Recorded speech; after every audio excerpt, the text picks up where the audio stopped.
Are you burnt out on content creation? Maybe especially YouTube? Do you spend hours and hours working on something, or you spend hours and hours paralyzed by not being able to get anything done?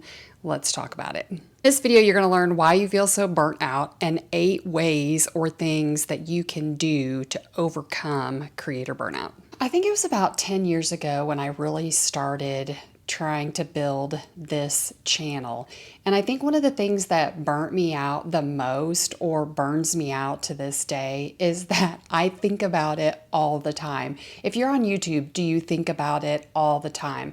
I think about my thumbnails, my titles, my thumbnail title versus the title that I use on my YouTube channel. I think about filming, when I'm going to film, the lighting, how I'm going to edit, my camera settings, and then the constant video ideas.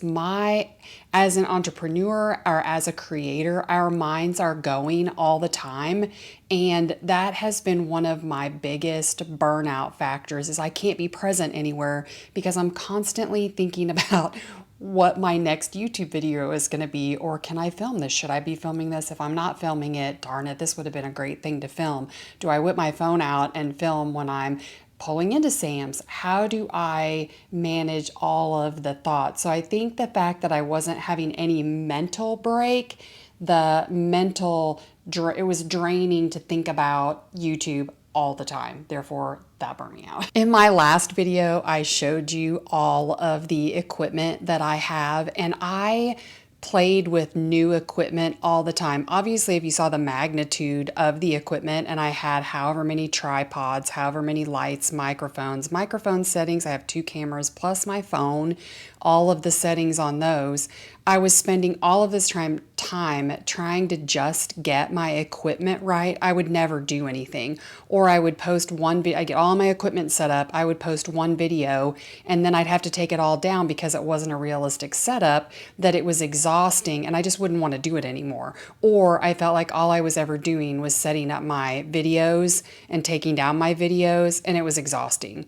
I have a plan now, and I'm going to talk about some of the things I do towards the end of this video to combat all of these things. I absolutely love research and researching videos. I actually have done it so much over the years that I don't publish anything.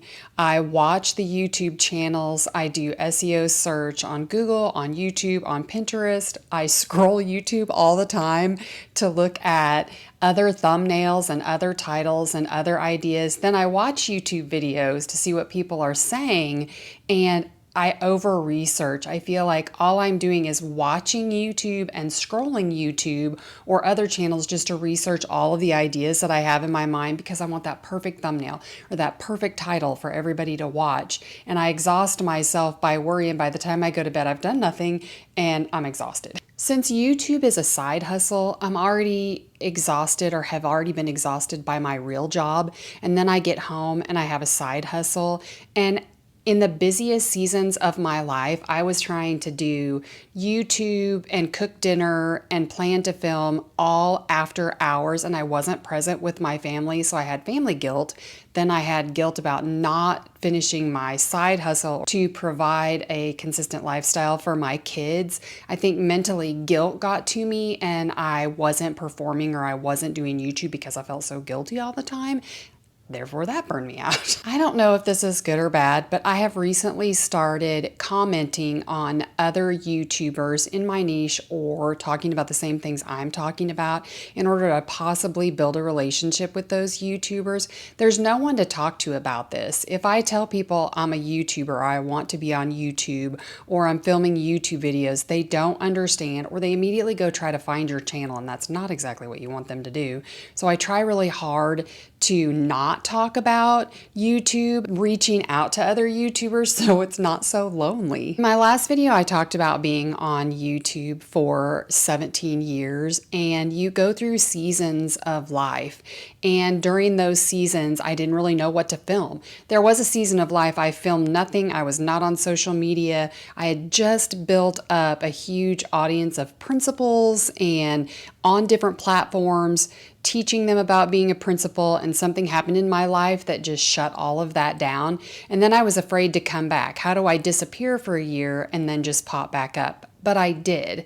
I'm a risk taker and I enjoy the challenge. There's a little fear in there, and maybe I'm like a fear junkie. I did start over and I did come back to YouTube, but there were seasons of life that I went through hard times. I'm not just talking about being a mom and working and my side hustle. I'm talking about tragedy, trauma, drama, relationship failures that I went through all these years that put a stop to my YouTube channel, or I was exhausted and just burnout from life that YouTube just was on the back burner. I started on social media years ago when Twitter was a new thing, and I have had the fear of missing out as new technology platforms have developed and become popular, and I feel like I need to be on all of them. I'm a slow content creator. I am not fast at all of the things that go along with creating thumbnails and editing and lighting and scripting and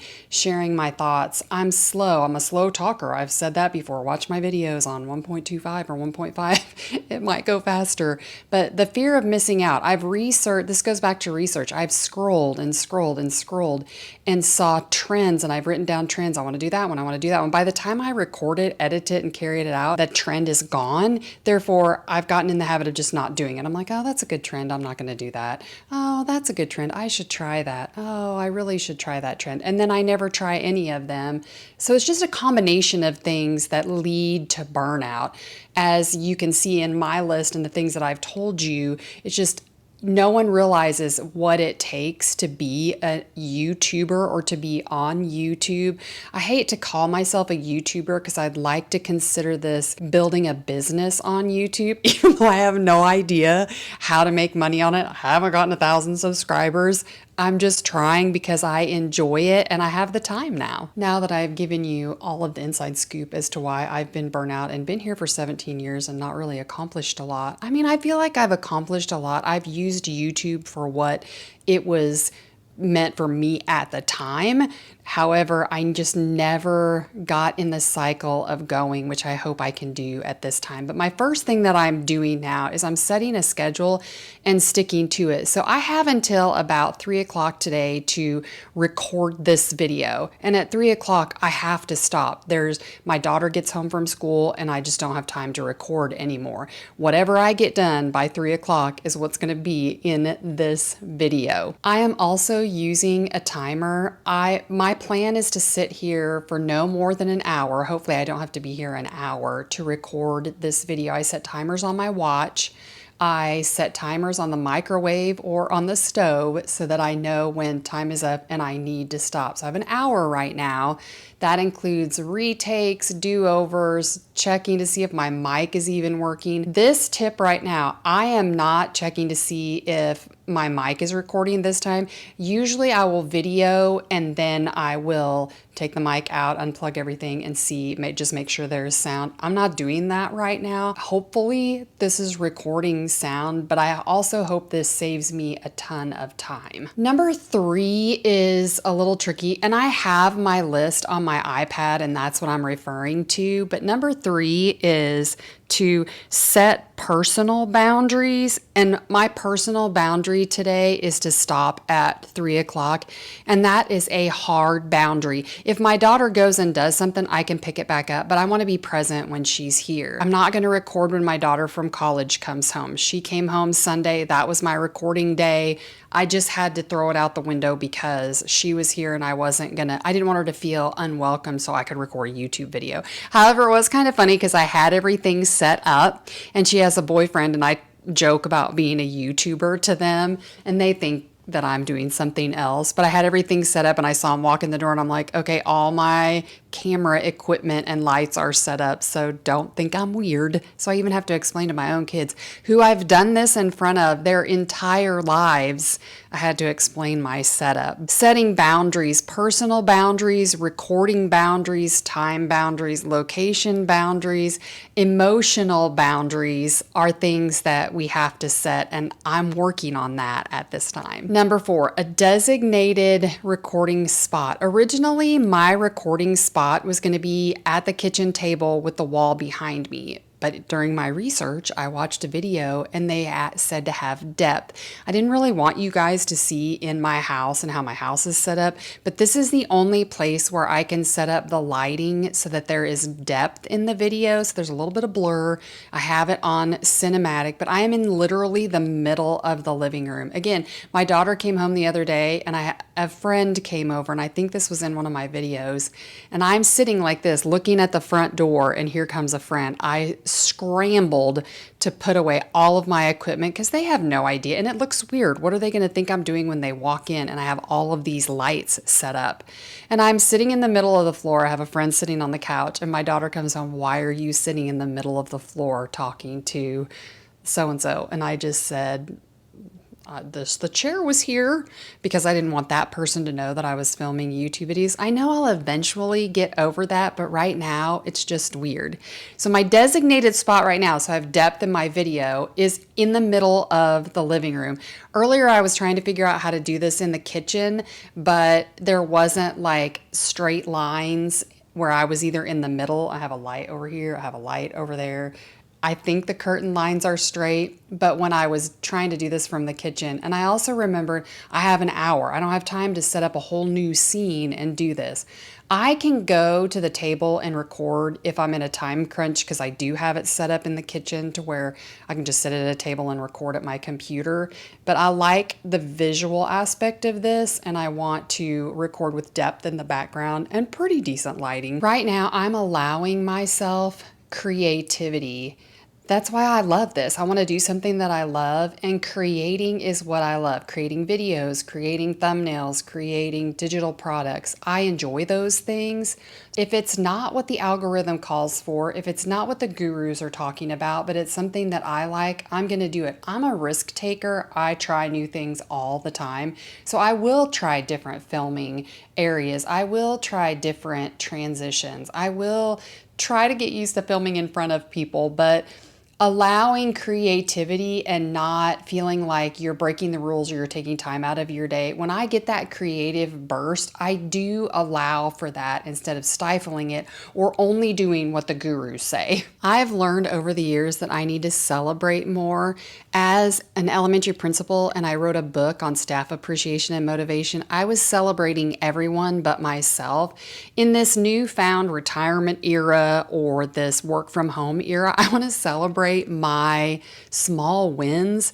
Our school used the Stephen Covey program, The Leader in Me. Anybody who knows me knows that I was not necessarily a fan of that. However, celebrating private victories is something I really bought into towards the end, because when you're in a grind and when you feel like it's just going and going, never ending, and you don't celebrate, it's easy to get burnout. So I'm trying to celebrate my small ones. So if I get this video done today, all this recording in an hour, that's a celebration. If I can get it uploaded tomorrow, that's a celebration. I also have to say I'm celebrating some of my cooking wins. I've learned my daughter wants chicken for lunch, so I've learned some new wins to make chicken. But I'm trying to celebrate all of the risks I'm taking and my accomplishments rather than just go, go, go, go, go. I also am trying to embrace taking breaks. Now, I don't mean taking the year-long breaks that I've been taking on YouTube and quitting for a year and coming back and quitting for 2 years and coming back. I'm talking about if I record 2 videos a week or 1 video a week and I want to take a week off, I can take a week off. And I'm doing this for myself. I'd love to have 1,000 subscribers if that's meant for me. I would love to have the watch hours it takes to get monetized if that's meant for me. I would love to make money on YouTube ads and not have to create digital products or not have to create courses. I love doing those things, don't get me wrong. But if I could just record videos all the time and knock out all the other things that go along with it, then that would be ideal. But this is work. Creating YouTube, I remember a kid at school, I asked him, trying to build a relationship with him, what do you want to be when you grow up? And he said a YouTuber. And I'd been doing this for a long time. And I almost wanted to go into, do you realize what it takes to be a YouTuber? It's not just posting selfies on YouTube, or I mean, it is. I know there's people out there that do that, but I just talk to the kids about how it's more than what you think.